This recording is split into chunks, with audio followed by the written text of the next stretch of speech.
My name is Brendan Chan. I had started my career as a high school math teacher back home in Texas as well. So we've got a lot of, I think, Texas representation on today's event. And then joined Google out here in the Bay Area just under 9 years ago. I'm here today sort of just as an individual and in my own personal capacity, so I'm not representing my employer, but I am going to be drawing from a lot of my own experiences while working at the company. And when it comes to employee resource groups, having spent time as a global lead for HOLA, the Hispanic Googler Network, an active member and pseudo lead of the Asian Googler Network, of Pride at Google, which is the LGBTQ employee resource group, and then a huge fan and supporter of the Black Googler Network, of Women at Google, which is our largest employee resource group at the company, and many others, from the Disability Alliance to our allyship groups. And so I'm so excited to be able to spend some time with you, Professor Seegars. You and I had a chance to meet a few days ago, but would love to just start with, can you tell us a little bit about your background, your research interests around ERGs, and some of the things that you've been exploring over the last several years? Yeah, it's so great to be with you here, Brendan. It was great meeting you the other day. It was a wonderful conversation. I'm excited to be here with everybody. I wish I could see you all. I'm just imagining all of you right now, and you're all just like, drinking ginger ale and eating gummy worms. Maybe that's so. Very excited to be here. So yeah, I am here at HBS as an assistant professor, and I study race, gender, class, and inequality and the way that they intersect with each other. And I got interested in ERGs actually when I was talking to people about their experience at work with D&I initiatives. And often when I would say, what's your company doing? They could list out things. And then I would say, well, what are you involved in? What are you experiencing? And people started talking about their experiences in employer resource groups and ERGs. And it just, to me, was fascinating because already you could see differences between groups. You could see different experiences within groups, but it also reminded me of just the passion that people have for these groups, of the same passion that people have in student groups.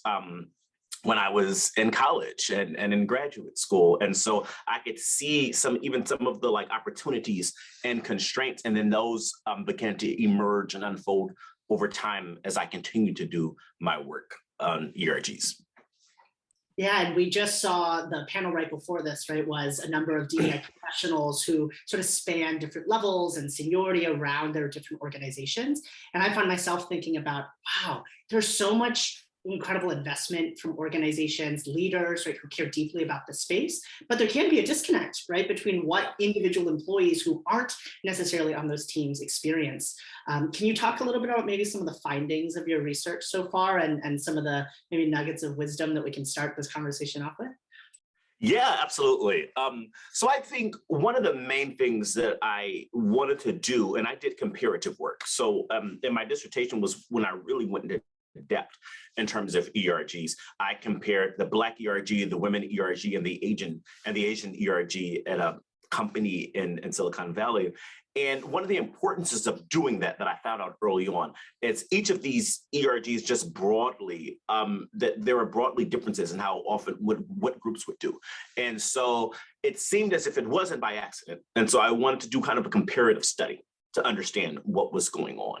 And so there are a couple of things that all ERGs kind of deal with, right? And two of these things, there are a lot to think about, but I'm going to focus on two that I focused on. One was this authorization, and what does it mean to be authorized? And the other one was what it means to organize around a single identity. Let me start with that latter one first. And so the reason why organizing around a single identity can be problematic is that there is a lot of pressure to think about how everybody is on the same page and how everybody has the same experience. But we know that within any group, there's huge variance. And particularly within these groups, there might be what we might think of as systematic variances based on people's experiences. So if you're in a group organized around race or gender, and say if you were thinking about just Black employees, right, there's going to be systematic variance there based on sexuality, based on class, based on gender, right? And you might imagine the same thing in a group organized for women. You might think about what's some of the systematic variance in people's experiences.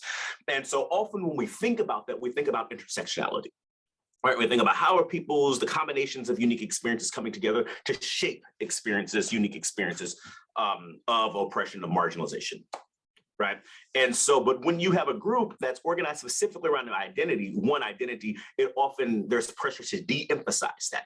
And so that's important, not just because people have different experiences. We often talk about, oh, there are differences, but it's not just differences. There are also internal power dynamics and real histories that need to be worked out within these groups. So unless you're doing that, that can form some issues within the groups for different people, and how you might have both variants, not only in belonging outside of that ERG, but then within that ERG and what it's able to do and what it prioritizes. The second thing now, if we think about authorization, is that anytime you're doing anything at work, we know you can't just do whatever you want to do. I understand it. That is life. That is what it means to work for somebody that's not yourself. Even when you work for yourself, there are still some rules and laws that you have to abide by. All right. And so we understand that. But what often happens when we think about authorization of ERGs, and let's think about part of the problem that we're thinking about in the racial hierarchy and gender hierarchy, is that when we think about racism and sexism in this context, often the people at the top of organizations are white men. And so when you're often organizing the ERGs and needing that authorization, needing that permission, the people in these groups, again, we can just think about a group of women, we can think about a group of Black or Asian employees, people of color and women, who are they needing permission to organize around their racial and gender identity of? They need permission from white men. And so if you're not careful, the way that you even have to access resources is embedded in, and it's perpetuating the same dynamics that you're actually trying to challenge. And so those form two types of different kind of constraints that I think about that are often opportunities too, right? And we can think about those as two sides of the same coin. We have the opportunity to organize around an identity that's meaningful. We have the opportunity to get organization, authorization, and resources that come from that. But we also can be constrained by thinking about just that one identity and de-emphasizing the differences and important variation in the group, and also the constraint of needing to work within particular bounds that are also reflecting the same boundaries and hierarchies that we're trying to contest. Now you take that, and then you might think about how do different groups relate to these boundaries, all right, to relate to these constraints. And so one idea that I talk about is latent privilege. This is an idea that I've been discussing more, and it's the idea that you can have access to combating your marginalization due to an identity that's privileged, while you're still feeling that marginalization due to a privilege that's subordinate. And so a group, and so for example, one of the things I found with the women group is that it often had access to resources in ways that were also being determined by the predominance of white women in that group. And so the way that race was working in the group was actually shaping a lot of their focus on these male allies who were often white men, and the deprioritization of Black women in that group. Now, in my particular sample for my dissertation, I didn't see that in the Black group for Black men, say latent privilege based on gender, but lots of other research and in other samples shows that happens too.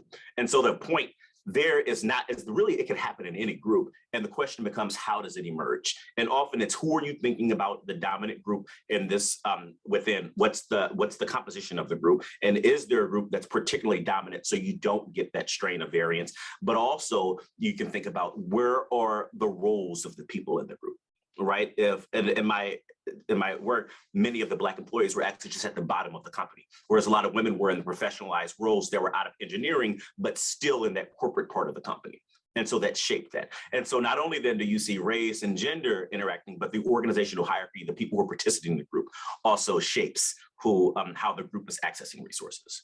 But I'm going to stop there because I think I got excited and started telling you more than what you needed right there. No, I am so excited and feeling so energized, because you just talked about so many things that has both spoken to my own personal experience as a former ERG leader, but also just as a professional, right? So when you talk about organizing around a single identity, what are the choices that we make in terms of where we spend our time that emphasize those particular identities, when 24/7, 365, we are all of those identities, right? And so how does that show up in the workplace? And the authorization point, I need to go noodle on that a little bit more and sort of understand, right? In what ways was I both who was I looking to authorize action when I was taking steps as an ERG lead or member? And where did I potentially take, right, positions or power or choice or agency away from members when I was potentially a lead, right? I'd love to hear about,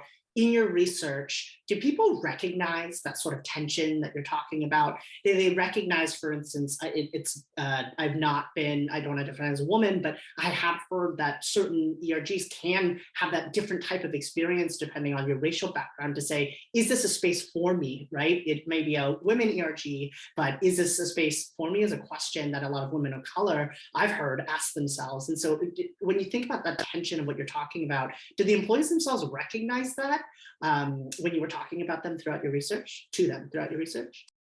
Yes, absolutely. So I think they did recognize it. And it was, I mean, and one of the things I love about doing inductive field research is that I don't think of myself going in, I'm the expert and I'm going to tell y'all what's going on in your company. I'm really there to learn. And I have the privilege to be able to step back and do it slowly. When most of the people that I'm talking to don't have the privilege of time to like slowly sit back and recognize what's going on broadly, right? They recognize their experience, they know what their friends are experiencing, and they're kind of talking to each other. And so me, by talking to many more people and going through it in a very kind of standard way, in the way that I code my data, I can kind of pull it out and talk about it in a way that helps people to make sense of all these experiences. But the theory itself comes out of this recognition that people told me about, where people were saying, hey, look, I'm not being prioritized. This ERG is not a space for me. I can't do that. I can't do that here. And so I wouldn't say they necessarily are always recognizing the specific comparisons that I'm making, but the actual phenomena comes out of their experiences and the frustration with or the excitement, and right, that people would tell me in different places. Some people say, oh, this is a place for me. And you're saying, all right, everybody who is saying that is of this identity in this group. And the people who are questioning it are this group. So there are different ways in which I will analyze my data that it, like, the actual kind of thing comes out, but it's still making sense of the actual experiences that they vocalize to me, either saying it explicitly, or I can see the way in which systematically different groups of people are speaking about a certain issue. Yeah, I'm curious, Professor Seegars, in my own experience, a lot of times the folks that step up to lead ERGs or actively participate tend to be on the more junior side of an organization. Of course, there are many senior leaders and members of the organization that support or attend certain events, but the day-to-day running of an ERG, recruiting, supporting members, deciding on priorities, allocating budget, advocating for budget, tend to, in my experience, fall with more junior employees. Was that similar to sort of what you noticed in your own research? And how does the dynamic of either seniority or even potentially tenure at an organization show up in your thinking around ERGs? That's a great question. And so yes and no in terms of that I saw it. And so in some ERGs, and again, there was, and in the company that I look at, the Black ERG, pretty much everybody was junior or like below junior even, whereas the women ERG and the Asian ERG had more senior people or in kind of technical roles in which they had more kind of access to organizational resources. And that difference matters, right? And so this is where I say kind of like placement in the organizational hierarchy is shaping what people have access to. And the more people that you have who are able to who have roles in where in the business they have just access to more resources, they can control that flow of resources back to the ERG as well, as opposed to having to ask other people for those resources. And I will say though, but you have to be careful, because if your ERG is only catering to people who are at the top, who are higher in the organizational hierarchy, there can then again be a tendency to leave the people who are lower in the organizational hierarchy behind. So whatever's happening in the ERG, you always have to be conscious of those power dynamics. If you focus too many on saying, how can we just get people who are in charge to be in this ERG and run it, you still will get a biased kind of idea of what the ERG should be doing. You don't want it to only cater to the experience of what I'll call, for lack of a better term right now, elites in the ERG. you also have to think about the people who might be more vulnerable in the organizational hierarchy. And that's how you might think about other issues of intersectionality, right? How does what we do affect the people who are most vulnerable in this EIG along many dimensions? Yeah, that makes me think a lot about who is in a position to do something about some of these challenges that ERG members or ERGs as organizations face, and why is it, right, that we potentially see some of the outcomes and dynamics that you're describing, even within the same organization at a whole. Makes me think a lot about how you have to both think about day to day, how to run ERGs, but also look at the system, right, that are operating within the organization. Absolutely, absolutely. Yeah. So when you think about the theme of this particular day, right, we're talking about belonging at startups. So do you have advice for our attendees around how can they be thinking about spaces for community and belonging for their organizations that are going to be at a smaller, right, sort of scale or at an earlier stage of existence or development? What should the role of ERGs potentially be in efforts around community and belonging? Yeah, great question. I think to think about what that is, you have to go back to how ERGs emerged in the first place, right? The first ERGs came out, they were a Xerox corporation, and they come like end of the 60s, beginning of the 70s, but it's coming on the heels of the race riots that happened in Rochester in the mid 1960s. And it's not just in Rochester, right? Like you have this string of riots based on everything that's happening around racial inequality. You can let me know if that sounds familiar to you in terms of what's happening in the world today. But Black employees said, look, we got to do something about this. We're facing discrimination. We want to do something about race relations. And then you also had a CEO that says, all right, like, how can I partner with you? Like, we're going to authorize these so that it's a joint venture for us to do something, because we don't know what it'll be. Xerox is much larger than a startup. But what does that tell us? It's that there are going to be employees who feel that they want to do something about their experience that's related not only to what's happening outside, but also shaping their experience of themselves and your company within the company, right? That's just a broader thing. Like I always say, no matter how well my company treats me, I'm still Black in this country, and I have an experience of that. And that's going to come in. And so there are going to be employees who have identities who's, because of how they experience themselves in the world, are going to feel something that they want to do.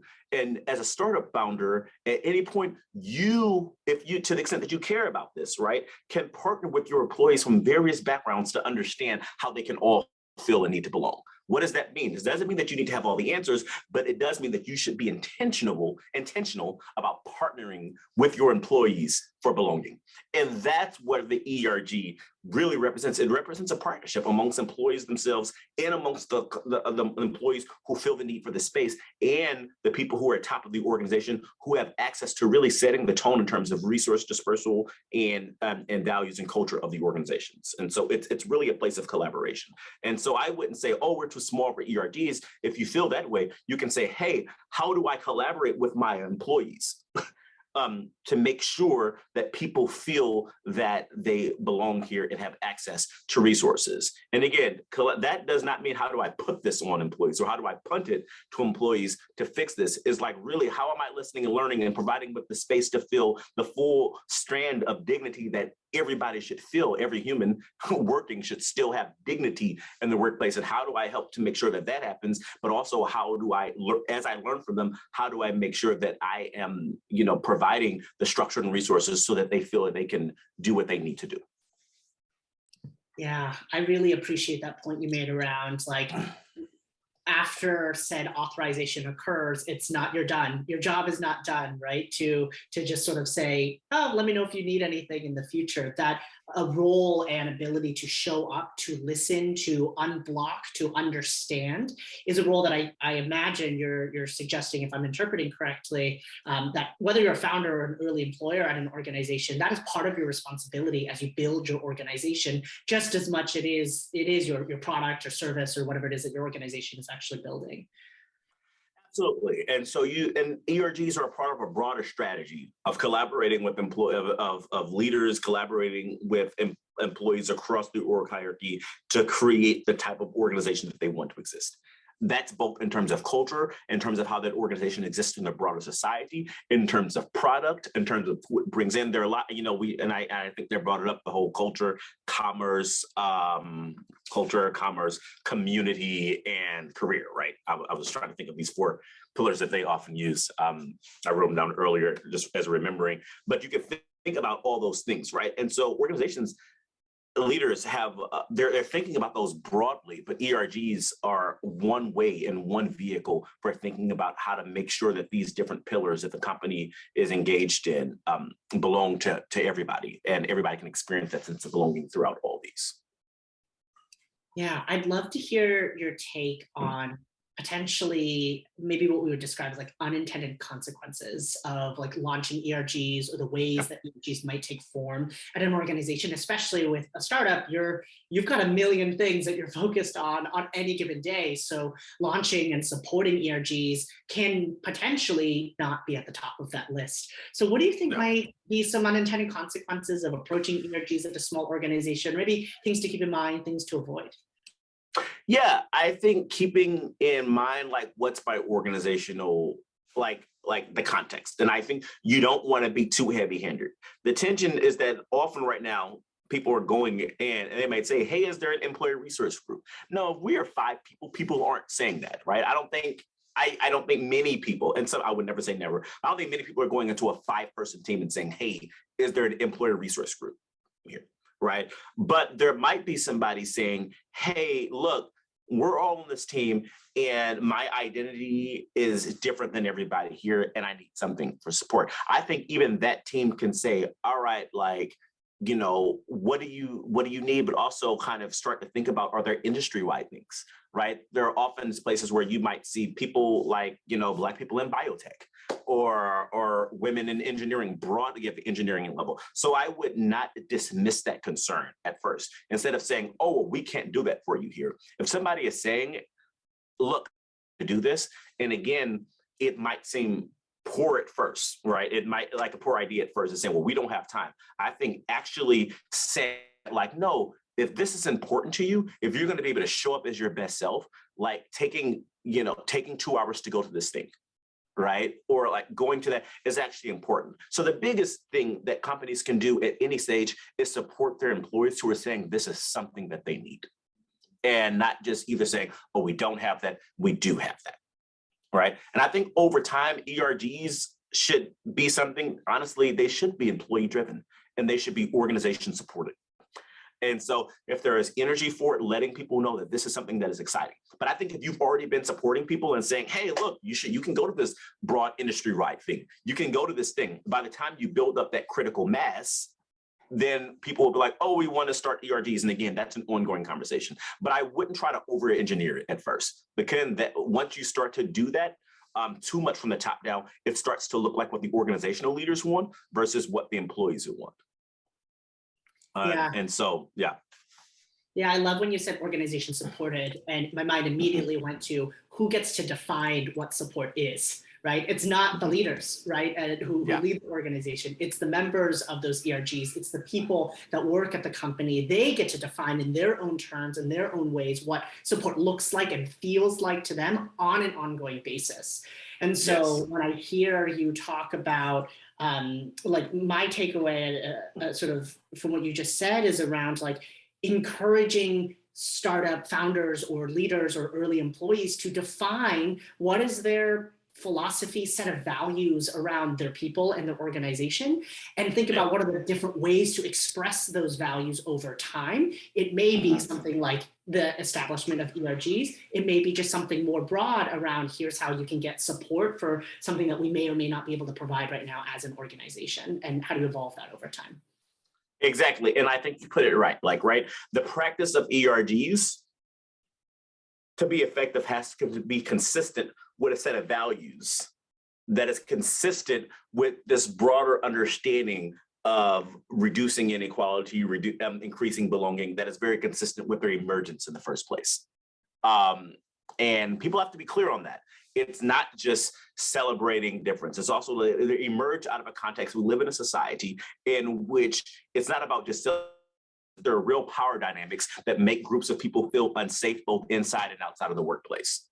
And that is part of what they're helping to. It's not just, and so you have, yes, it's happy we should all learn about each other, but also at the end of the day, they emerge out of the fact that some groups don't feel as safe as others in the society.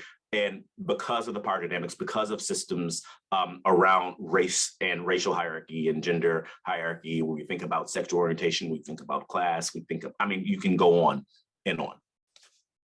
Yeah, and so let's say, you try some of that work, right? You get ERGs off the ground, but some of these, it's hard to get right?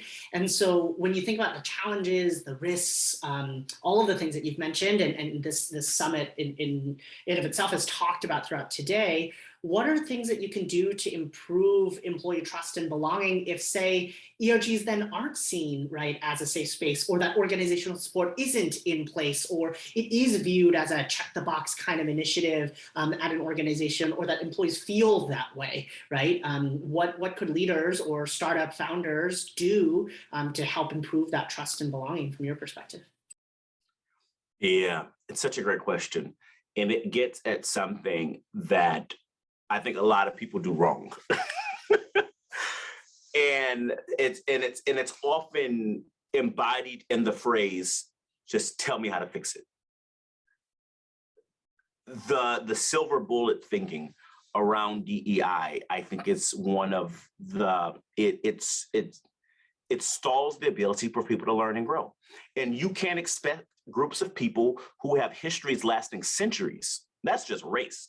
That's not even talk gender, right? Which is, but literally, we think about race, which centuries of like very real oppression, of just some of the most brutal and inhumane and things that you can think about that are often still experienced, not around the world, not just around the world, but in the same cities in which these people are working. And we say, how can we just fix it? No, it takes time. Trust has to be built over a series of time of people showing how intentional you are. And so the best thing that I can say is get ready to have some people not believe that you're actually not about this work. Get ready to have some people feel like that you are not doing correctly. Get ready to have some of those feelings actually be justified because you did mess up and you will mess up. And get ready to be on a journey of learning and growth. Because when you get on that journey and people see that, like, yeah, you messed up. Yes, but you listened to them. You heard them.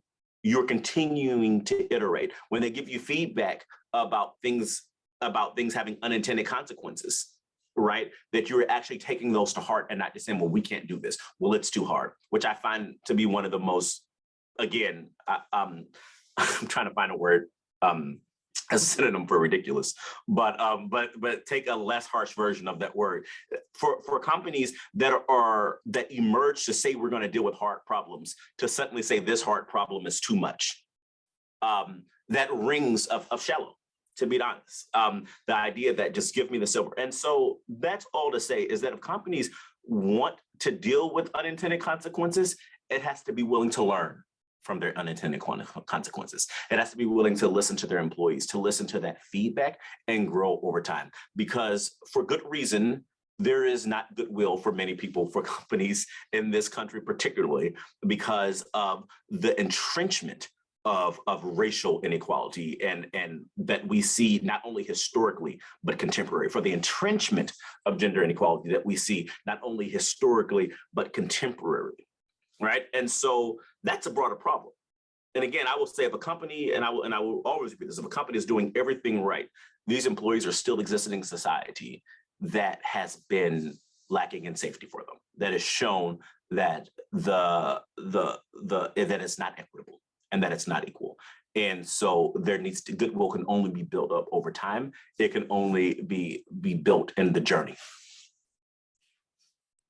Oh, I got to take a deep breath after that. That resonated on so many levels, and this notion, right, of how we exist in the workplace relative to wherever we live or wherever we are physically.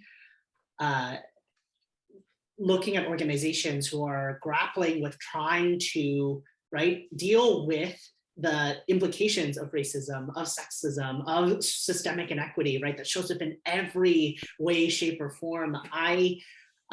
It's a lot, right? And it's hard, I think, for founders or for startup employees to say, well, I'm just trying to survive with my business or grow my business. And I think a lot of stuff around diversity, equity, inclusion, belonging, the nuance is lost a lot nowadays. And I worry a little bit about some of the role that fear can potentially play for small organizations, right? Leaders that don't want to say the wrong thing, are worried about ending up in the wrong type of headlines for their business. How would you reconcile what you just shared around continually learning and growing with potentially that very real fear of, I don't want to be boiled down to a phrase in an email that I write one day that shows up on, the front page of a newspaper. How can you potentially advise sort of why it's worth it, what they can do when they think about the role of fear potentially driving some action or inaction? Yeah, I think from a values perspective, how do you integrate your DEI insights into your actual business? And thinking about how do you integrate what we're learning from employees, what we're learning about the world, what we're learning from customers, suppliers, from other business partners, right? How do we integrate that into how we do our work? And so and I think the importance of taking in, and this is what researchers call, this is Robin Ely and David Thomas, this idea of an integration and learning approach, where it's saying it's embracing the tension. That's a part of it, and learning from it and integrate it, which is very different than saying, oh, we only want to do this because it's the right thing to do. That doesn't integrate the insights into your business. Or we want to do this because we know that we have, underrepresented, customers, like we have women customers. And so we need to be able to reach out to them. That doesn't actually integrate them into what you do. Like taking this to say, look, we're going to have difficult conversations, and using all these moments, all these crucibles as the idea that you can learn. And so the difference is when you're fear, you're kind of saying, hey, I'm avoidant. You can have the best of intentions. I'm going to take somebody with the best of intentions who is still afraid. Most things are going to be surface level, right? You're not going to dip into the learning. You're not going to take risks, even if you are well-intentioned.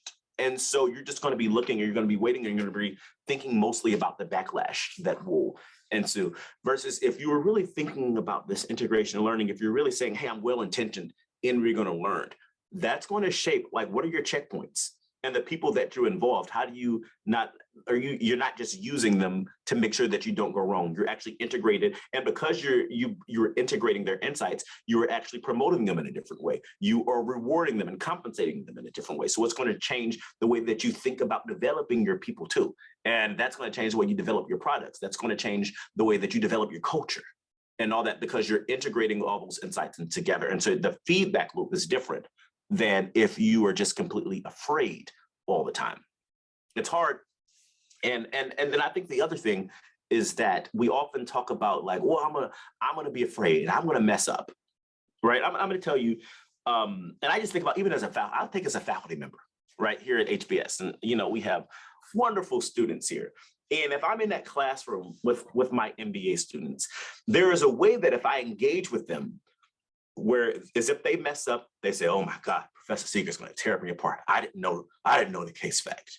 I didn't know this, or I didn't know that. But, if I treat them in a way that says, hey, look, we all make mistakes sometimes. What are you really trying to get at? Like, that facts. But what is it you really want to say? And you can still keep those high standards, right? This is what Francis Fry and Ann Moore is talking about, the high standards and deep devotion. So I'm deeply devoted to you, but I have these high standards. So how do we get there? And I understand that actually can manifest in how they look at me when I mess up.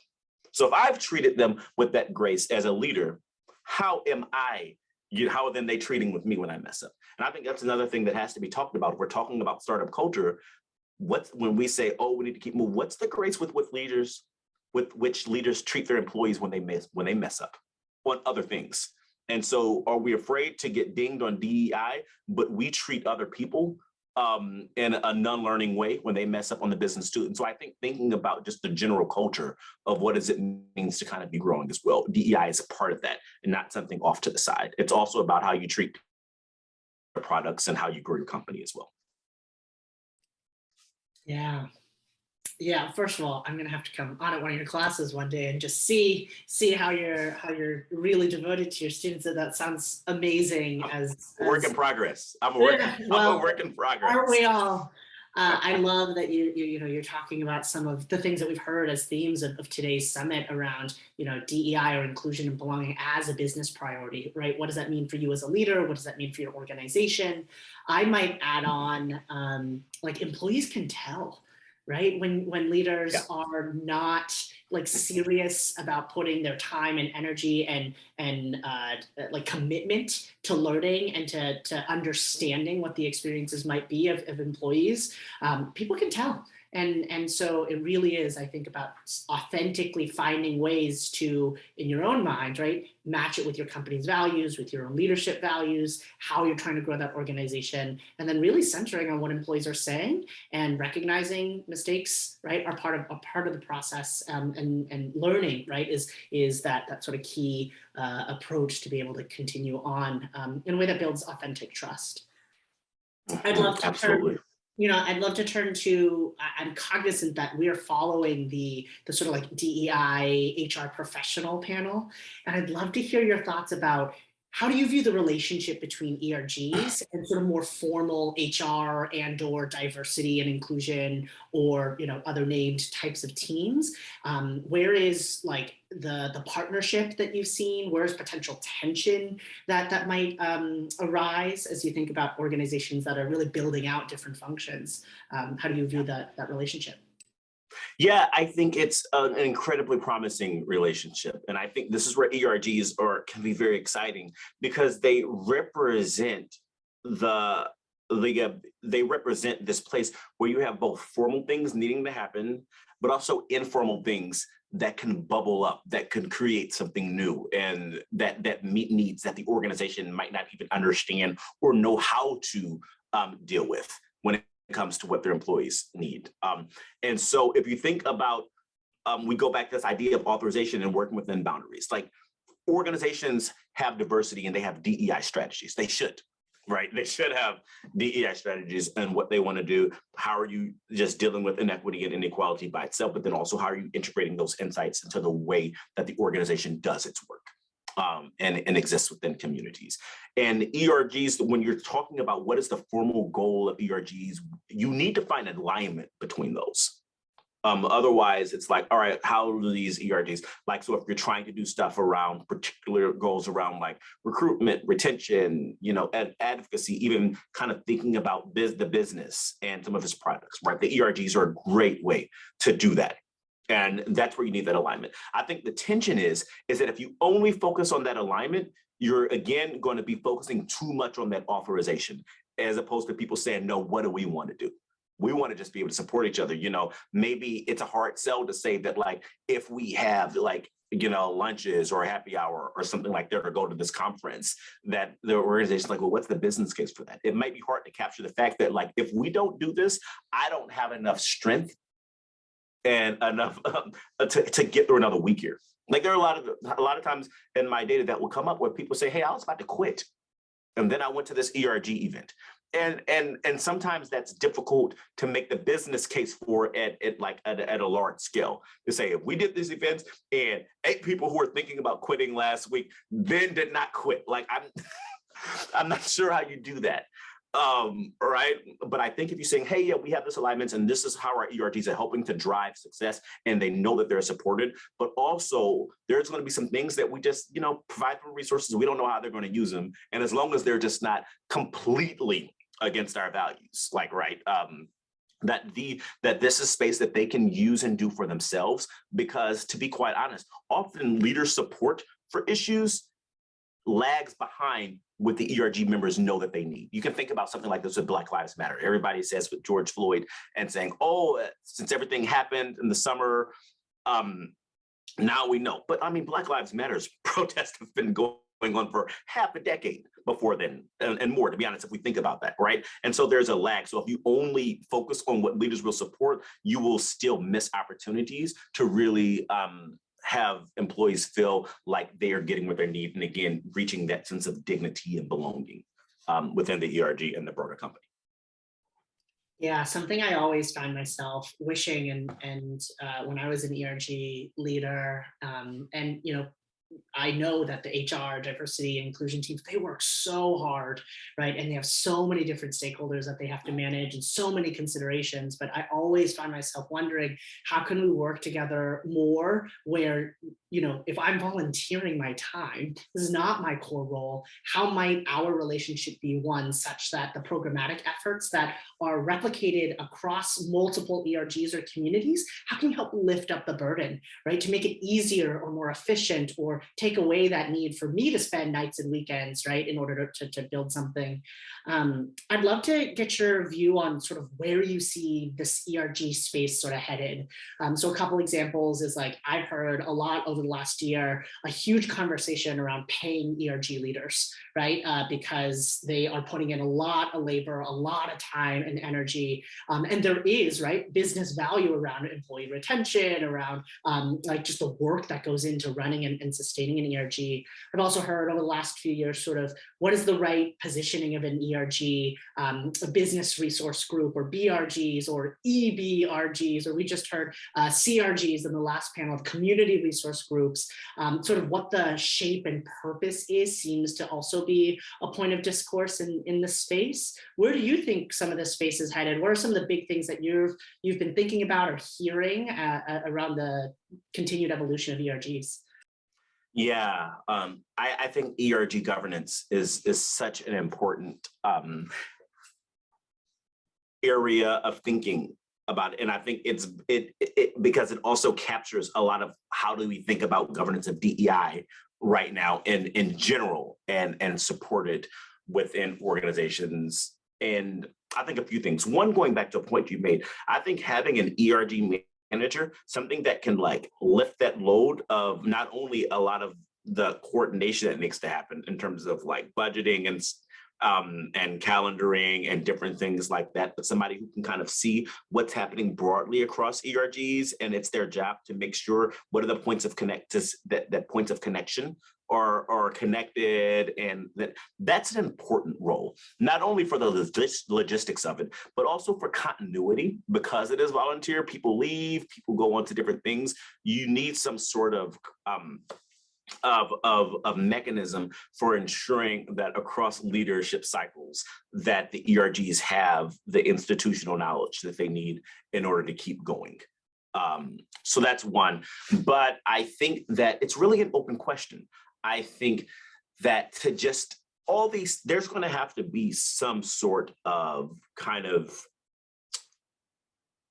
packaging together of these different elements, and they're going to work differently in different places. I think just saying now we're paying our ERG members, I don't think that's quite it, especially if there's also lots of critique of the culture of overwork. Is it just, all right, we do more work and we pay you more, are you still more burnt out? Like and so I think you have to think about, are the skills learned in ERGs core to what it means to do well in different roles in this company? So are certain people, is it a way for you to help people rise in the organization?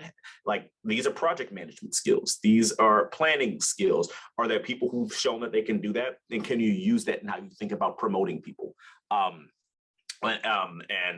Within the company more broadly, are there professional development opportunities that come to people who are in our ERGs? Like, if you're doing something, can you, like, how are you funding their conferences, not just in ERG related things, but in other things, again, thinking about skills with content for the company or project management, things like that. So I think it's a wide open field, but I don't think one of these is just the silver bullet, because if you don't deal with also with the way that we structure work and the way that the structure of work can itself be detrimental to members of underrepresented groups, you're going to have issues. You might just be entrenching those same dynamics. Yeah, I will say I would not have made it to nearly 9 years at Google if it wasn't for employee resource groups as a place of community, as a place of different types of meaning and purpose in my relationship to work. But I also have not been an ERG leader for a couple of years because it's exhausting. It's a ton of extra work. That question, I think, is probably the last one that I'll ask you today, is sort of how do you advise that employers, whether they're startups or in a place that's a little more sort of further along in terms of their stability and growth, how do they manage ERG or just employee member like burnout, right? Turnover, you mentioned. How should they think about making sure that ERG stay a space that is re-energizing, right? As opposed to expediting the sort of burnout factor of what it means to work in organizations. And then I think we'll call it a day after that. Yeah. And again, I think this is a broader conversation on how we think about overwork, and how we think about how much work should people be doing. I think not only are ERGs speeding up this conversation, the pandemic has sped up this conversation, people are working more at home with remote work, and what are the boundaries of it. So I think that companies really do need to think more about like how much of their overall employees, again, and I often think about not just belonging, but like dignity and sense of humanity is honored beyond their ability to crank something out quickly. And what does it mean to care for employees holistically and over longer periods of time, but beyond project to project. And I think as companies think about that, those answers will also come to how they think about the value of ERGs. And again, how we think about value of anything is actually super contextually dependent. Things that people thought weren't important for talking about work now are. And the same can be said for what we think is a useful employee resource group activity, right? And we think about retreats, we think about conferences, we think about kind of like days off, we think about these ideas of what is regenerative. You know, there are professions, you know, where if you don't regenerate, if you don't recuperate, if you don't spend your time in recovery, you can't compete, you can't work, right? I think about some like what is the recovery for athletes and things like that. I think about me after I teach, I often have to literally pause for a couple of hours because I'm so exhausted from the intensity of that classroom experience. I can't just teach and then go straight to working on the next thing. I have to, and so more broadly, what does recovery look like?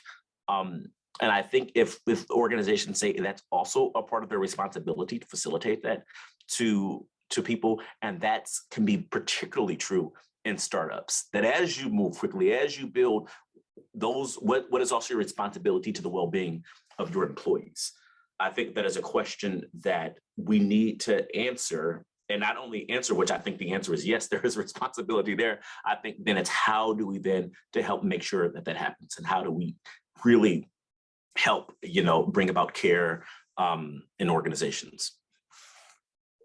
Yeah, thank you. I think oftentimes as we talk about and wrestle with systemic issues that show up at the individual, right, institutional, right, systemic and structural levels, same deal here, right? What does it mean for care or regeneration for you as an individual, right? For you as an organization and as an institution, and then at the systemic level of what does society talk about the role of supporting its employees and the purpose, right, of work and well-being. So with that, I think we're a few minutes over time, but thank you so much for your time, Professor Seegars. I really enjoyed our conversation, and I can't wait to keep thinking about all of the amazing thoughts that you shared with all of us today.